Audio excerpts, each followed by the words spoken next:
en esta parte del mundo, ¿qué sucedió realmente desde 1492 en adelante en esta parte de la Tierra?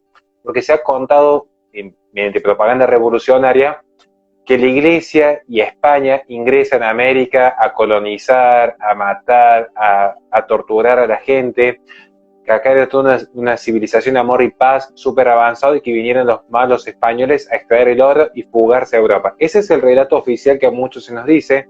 De hecho, fíjense que ya se habla el 12 de octubre como el Día de la Diversidad Cultural.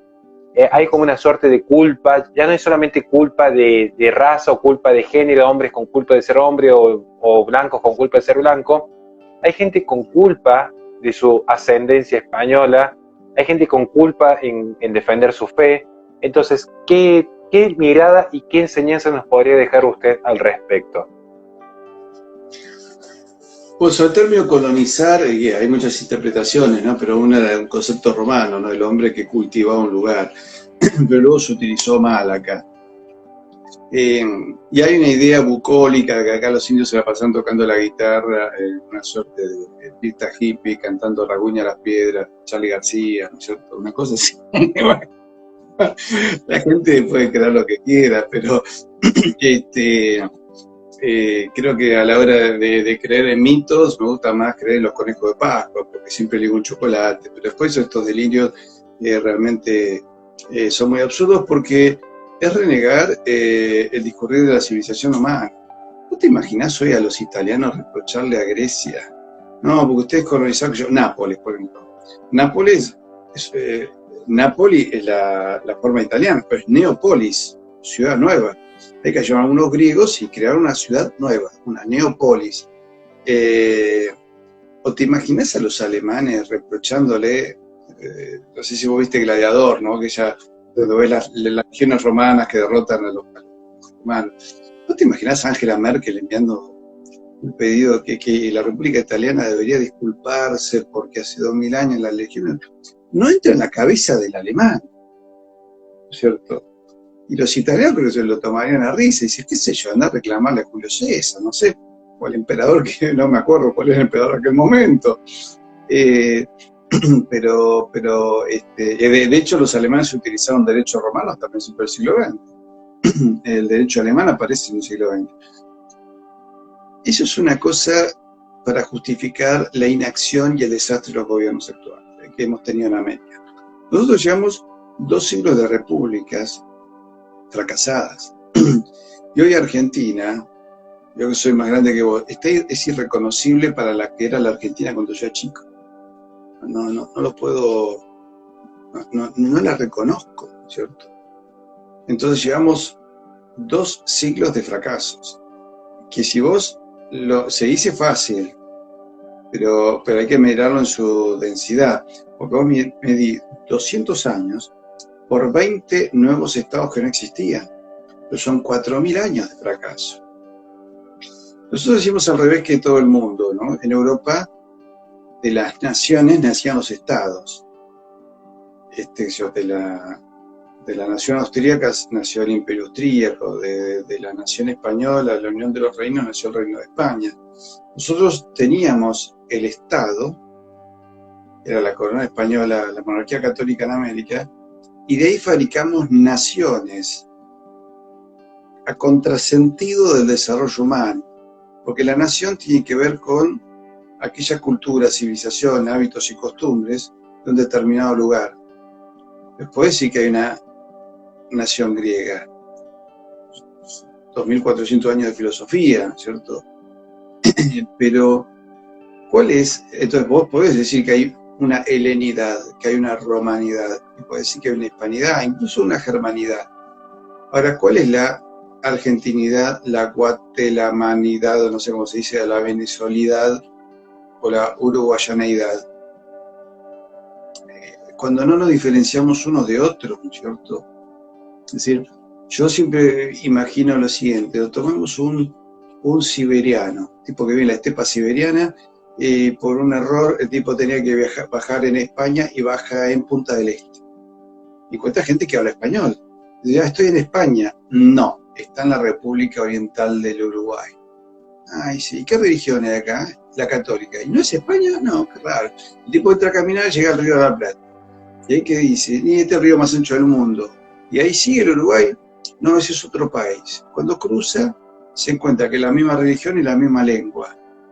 Y este hombre ya empieza a confundirse, que está viviendo una cosa muy exótica.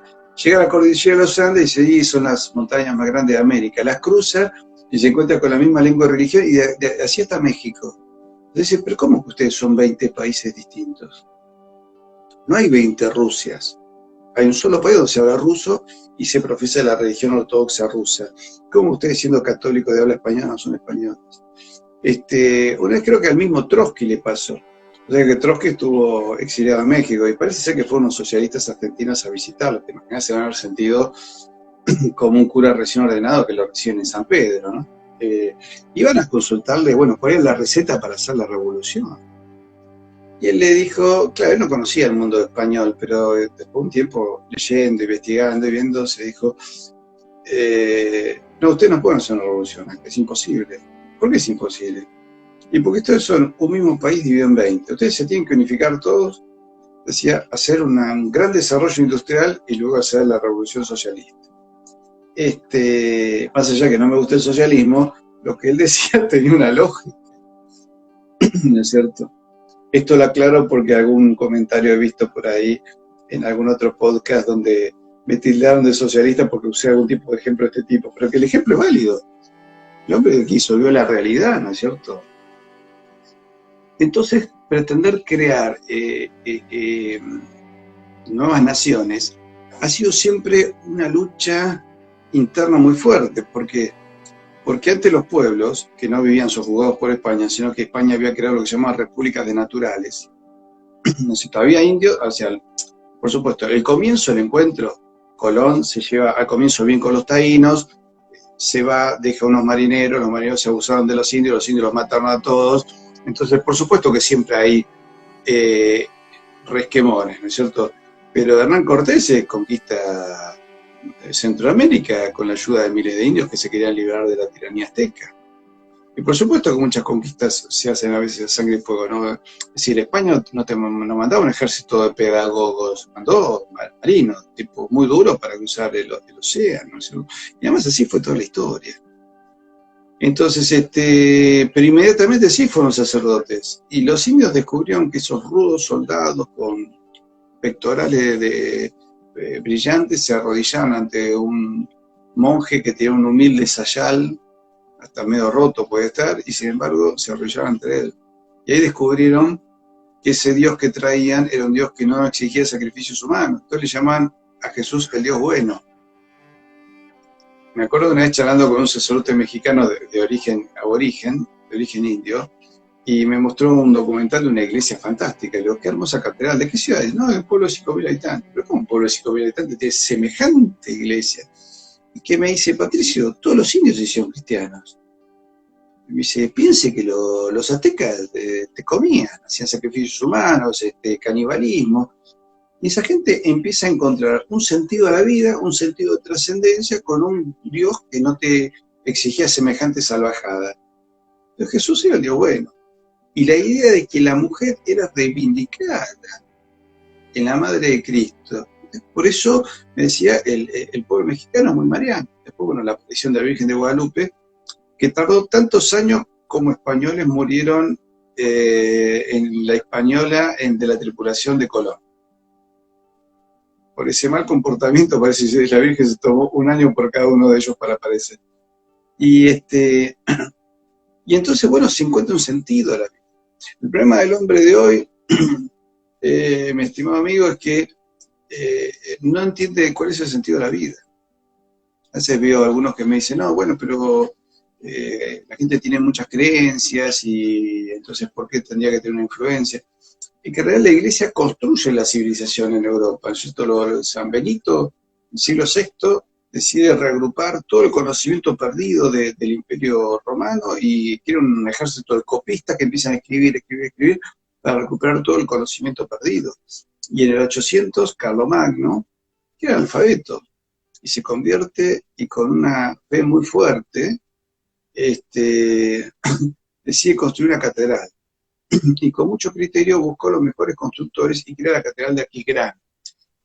Si vos ves el esfuerzo de la catedral de Aquisgrán, donde se juntaron constructores de toda Europa, hasta albañiles que trajo de Albania para hacer unas cerámicas especiales, y esa catedral todavía está y es bellísima, fue catedral de coronación. La sumatoria de todos los conocimientos para construir esa catedral fue tan importante en la Edad Media como para nosotros la llegada del hombre a la luna, que permitió desarrollar lo que se llama la tecnología del conocimiento, o tecnología de la perfección, se le decía en los años 60, que permite esto. En el fondo, esta comunicación que vos y yo tenemos es una herencia de la tecnología espacial. Satélites, fibra óptica, elementos que hubiesen sido imposibles sin la conquista del espacio. Entonces, así como fue para nosotros importante eso y la industria satelital, Aquisgrán fue importante para salvar el conocimiento, y antes los benedictinos fueron importantes para salvar el conocimiento escrito, ¿no es cierto? Y para América fue importante que las tribus sobrevivieron y dejaron de tener la pirámide de población invertida por causa de mala alimentación y por causa del salvajismo de algunos imperios autóctonos, a encontrar un sentido a la vida, y durante 300 años se vivió, dirían, relativa paz. Algunos te van a decir, sí, pero había castas hay hoy. Castas hay hoy, y lo tenés nada más evidente en la clase política, que hacen lo que quieren sin importarle en absoluto tus deseos, tus intereses, tus necesidades. Se gastan miles y miles de millones de dólares, que además los tenemos que pagar, para fomentar determinadas prácticas particulares, porque eso es lo políticamente correcto. Prácticas particulares que te llevan a invertir la pirámide poblacional de un país, ¿cierto? Y creo que cualquiera se entiende lo que estoy diciendo, ¿no? Y hasta se crea una policía de pensamiento para, digamos, vamos a hacer sincericidios, todo el mundo se da cuenta, y te crea una policía del pensamiento si vos te parece que eso está mal.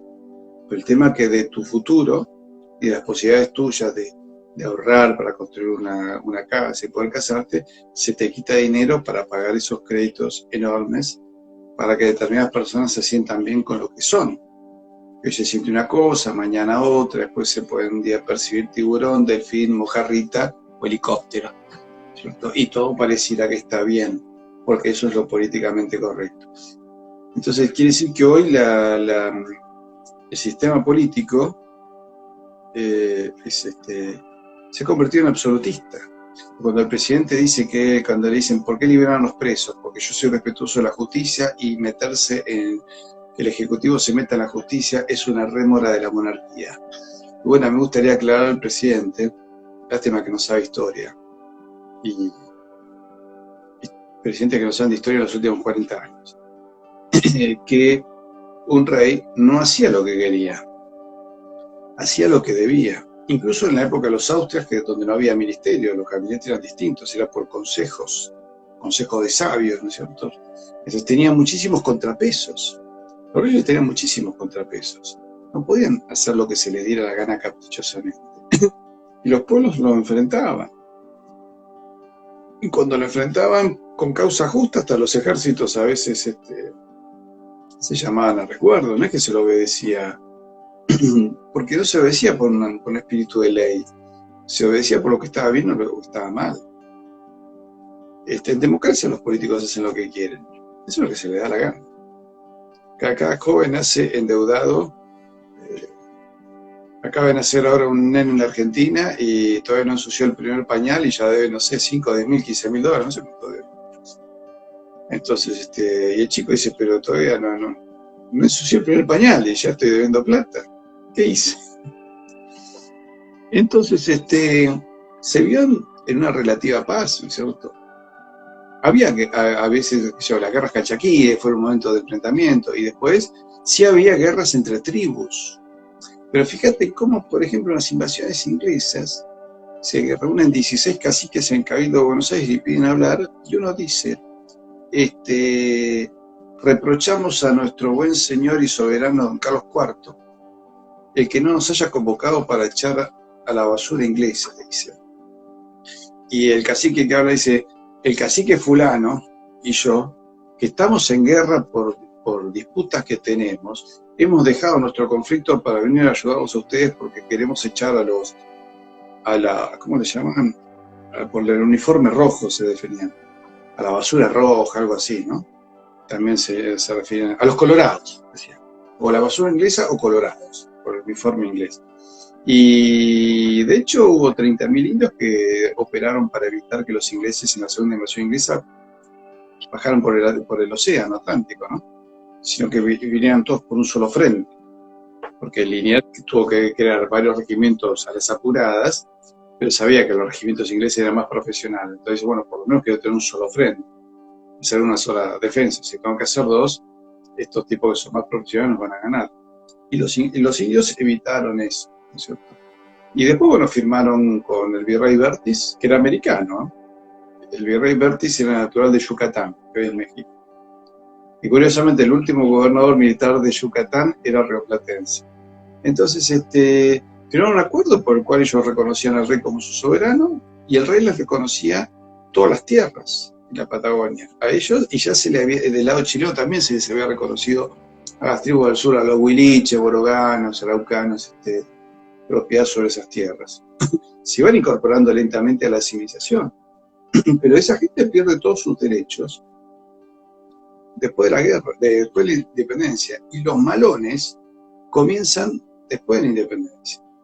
Por supuesto que en el siglo XVI, cuando el primer encuentro entre españoles e indios, hay lugares donde hubo enfrentamiento, pero al poco tiempo los indios, a medida que veían que eso era un aporte, lo fueron aceptando. Como nosotros hoy aceptamos cualquier aporte que nos viene afuera, que el WhatsApp o esto que estamos usando no lo inventó un argentino, se inventó afuera. Bueno, el WhatsApp fue imaginado en la Argentina y desarrollado en Estados Unidos, pero llega al caso no lo hicimos nosotros, ¿no? Entonces esa gente se incorporó a un proyecto de civilización y después estaban orgullosos. Y los gobiernos revolucionarios fueron acabando con todo. De hecho, mira, todavía hoy hay indios en Ecuador que reclaman tierras con documentación firmada por Carlos III. Y Uruguay por 1830, 31, por ahí hubo una batalla donde exterminaron a los últimos indios y se jactaban. Uruguay es el primer país libre de indios. Y capturaron a los últimos que capturaron, los vendieron a un zoológico en Bélgica. Vendieron un zoológico.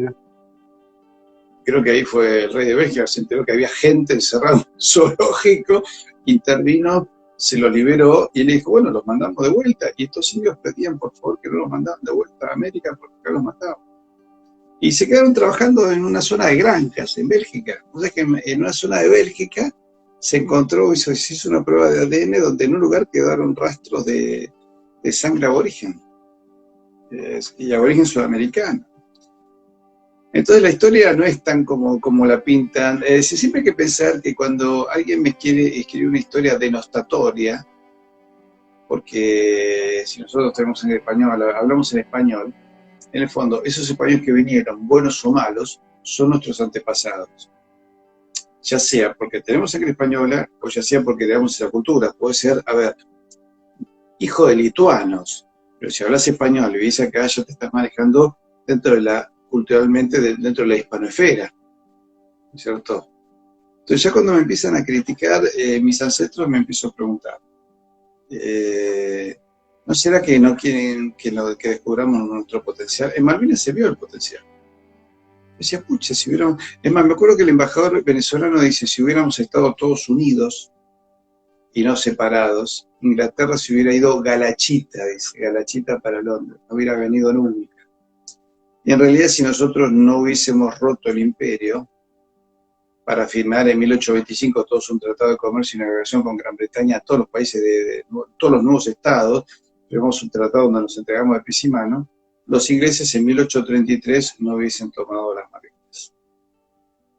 Comprendo. Los ingleses tomaron las Malvinas unos meses antes de la muerte de Fernando VII. Ya sabrían que Fernando VII se moría, que venía el liberalismo en España venía siendo de las suyas desde 1820, o desde antes de 1812 con la Constitución de Cádiz, y dijeron, este es el momento, ocupemos eso, que ya no hay reclamo de nada, ni de España, ni este pueblo que va a ser.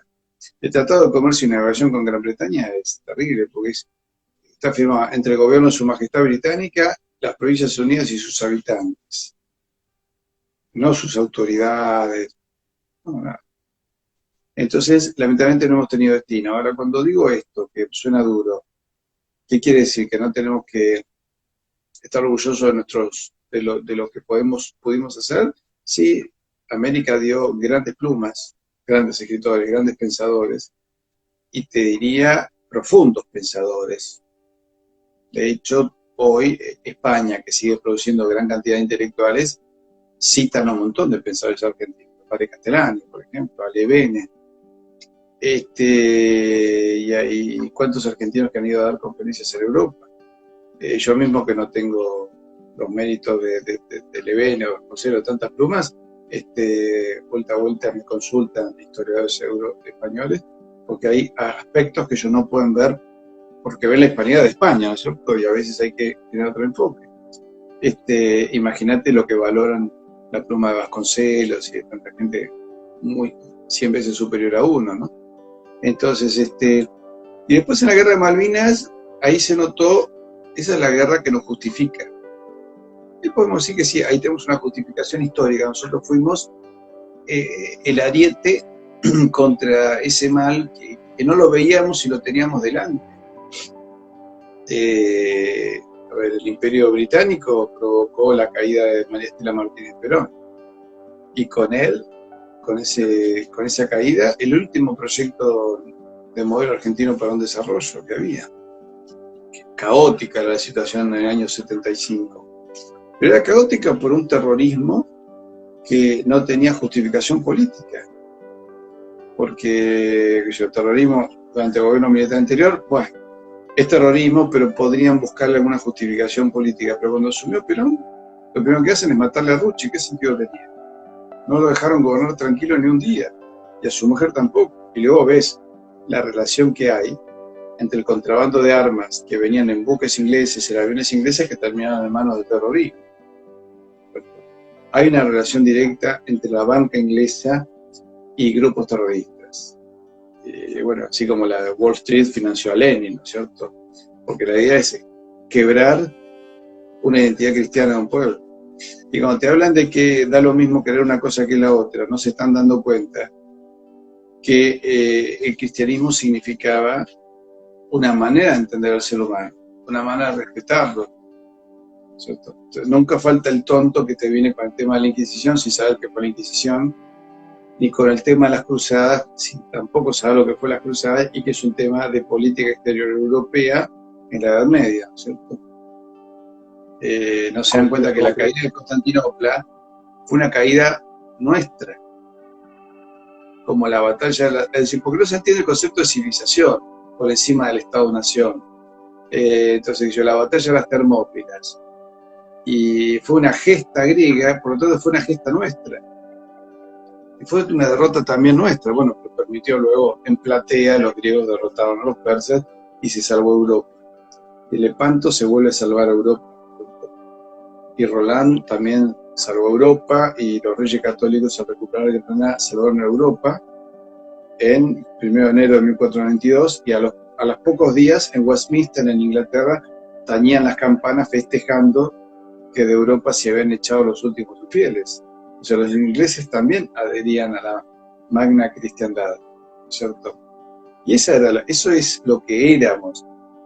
Y luego nuestras repúblicas fallidas con un siglo XIX de guerras civiles, y luego fraudes electorales, y luego violencia y revanchismos, no supo crear un país. De hecho, llevamos 2 siglos con procesos fallidos, donde hay momentos, hay chispazos de grandeza, y luego vemos hoy una decadencia cultural, moral, militar, económica, donde si una persona ve nuestra historia y no conoce la historia, nada de la historia argentina, cree que tuvimos guerras devastadoras, tsunamis devastadores, nos tiraban bombas atómicas, y hemos tenido hambrunas y pestes, porque no entiende por qué un pueblo donde la gente todos los días se levanta a trabajar cada día es más pobre, ¿cierto? Japón superó su crisis de posguerra, Alemania también.